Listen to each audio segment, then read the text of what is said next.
lòng với mình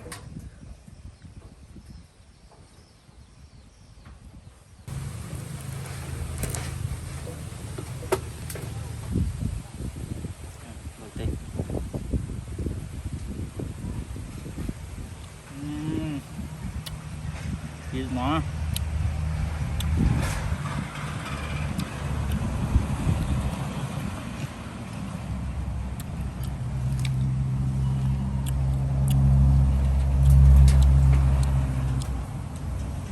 nè đây con bự à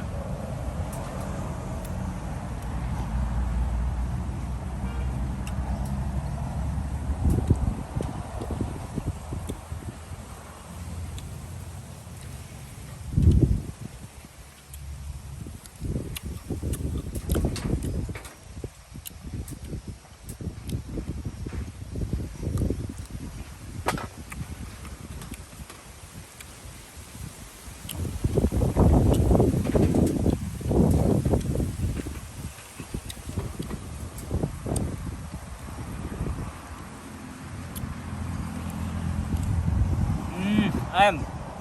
nó te ha nó te đừng mà te hành miền ấy à miền bơ thầm chiết đừng ta hô phai vì mình nhận mạch này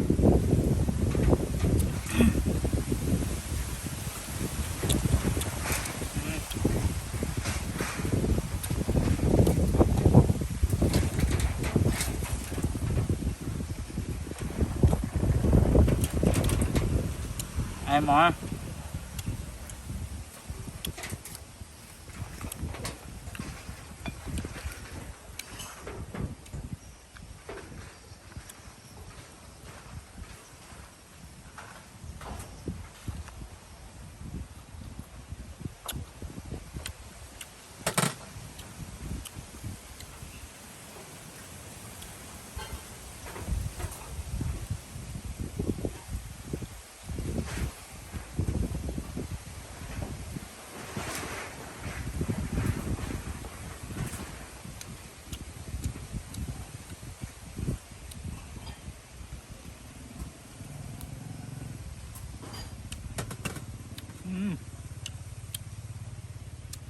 em